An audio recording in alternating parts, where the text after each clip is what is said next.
Hey guys, good morning. It's Brandon. So let's just jump right into this. So there's basically 4 inputs that a driver has on a vehicle. You have throttle, you have steering, you have braking, okay? What was the other one?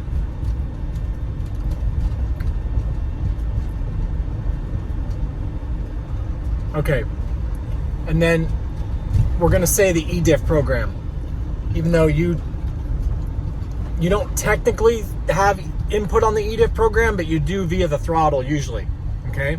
And you can via the brakes.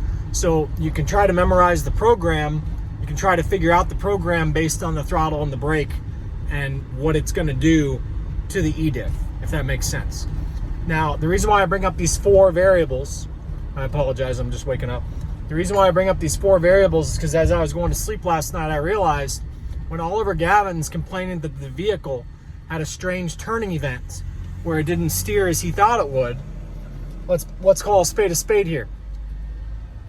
The brakes, either working or not working, he would have said that the brakes aren't working as I thought. He wouldn't say it was a weird steering event, okay? So we can rule out brakes. It wasn't the brakes fly-by-wire program that was malfunctioning on him at that moment in time. Next thing, was it the throttle? I went to hit the throttle and the car didn't go like I thought it would, or I hit the throttle and bam, the car took off like a bat out of hell. That wasn't what he said either, okay? So we can narrow it down to the fact that Oliver Gavin was complaining about one of 2 fly-by-wire variables. He was either saying that the steering wheel wasn't actually connected to the vehicle in a linear fashion, which is a whole new can of worms, okay? Whole new can of worms, which I've been speculating that could be a possibility. It's a really big deal, guys. If the steering wheel doesn't work like you expect it to, nobody's gonna buy another one of these fucking cars ever again, okay? This is a big deal. And then the other thing is, he just wasn't aware that the ediff program was interfering and causing the car to push instead of the car turn, which I'm going to give GM the benefit of the doubt. I think that it's that one, because that's what I've unraveled in the past. So why this is so powerful is because if GM has to pick between 2 poisons of either me being right that the ediff program malfunctions and causes a 5-time winning Le Mans champion, 5-time Le Mans champion, to almost take a car off the road and him accurately sit there and depict to the engineers that this problem existed on his first lap in a vehicle at the ring. And keep in mind, guys, the guy would have driven the car in the States. But it was the high-speed turns that changed everything. It's the high-speed turns where he realized, oh shit, this is different. It's those 15 high-speed turns, 12 of which are over 100 miles per hour. 15 are over 80 or 90, they said, and the other 12 are over 120, I think they said. I forget what the exact stats were. But the car locks out the ediff progressively the faster and faster you go. It would have also been in the 11th hour after GM flipped the ediff program. See, originally the ediff program wasn't bipolar. By Mark Royce's friends supposedly wrecking at a track day, okay, that's when in the 11th hour they flipped the ediff program to this more conservative program at higher speeds. Because if the cars spin off the road at really high speeds, okay, if I spin a car at 60 miles per hour, what are the odds of me crushing the fuel tank?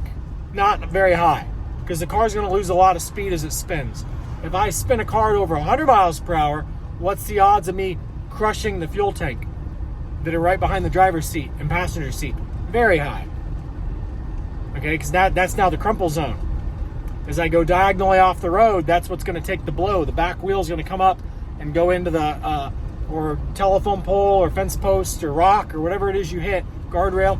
That's going to break that gas tank open, and boom, you have a fireball. And that's what GM was trying to avoid, is the cars spinning off the road backwards and turning into fireballs. And this is why when the car started on fire outside of Yes Chevrolet in West Virginia, General Motors gave the guy the first production VIN of 2021. His car started on fire, and General Motors didn't want there to be anybody talking about C8 starting on fire because it was a very touchy subject that General Motors was already scared of.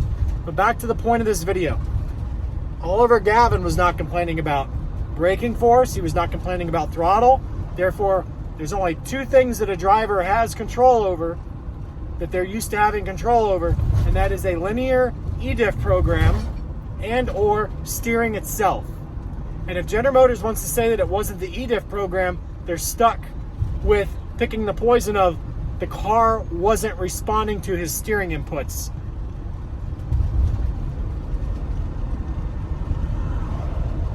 And you guys wonder why GM pulled that documentary down? That's all I got for that video. I got a lot more to talk about too. I figured some other stuff out last night. Completely new stuff that I've never talked about yet. It doesn't even have to do with autonomous vehicles. It has to do with a completely different subject.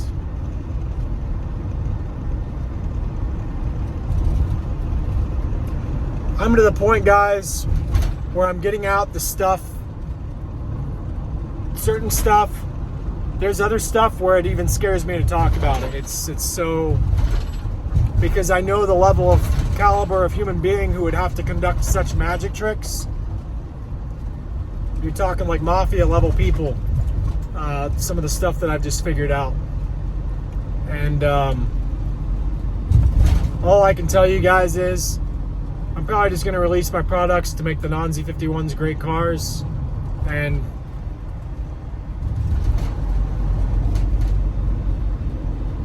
kind of call it a day, and invent my own cars and just kind of keep my mouth shut about what it is that I'm figuring out now, because I've figured out some.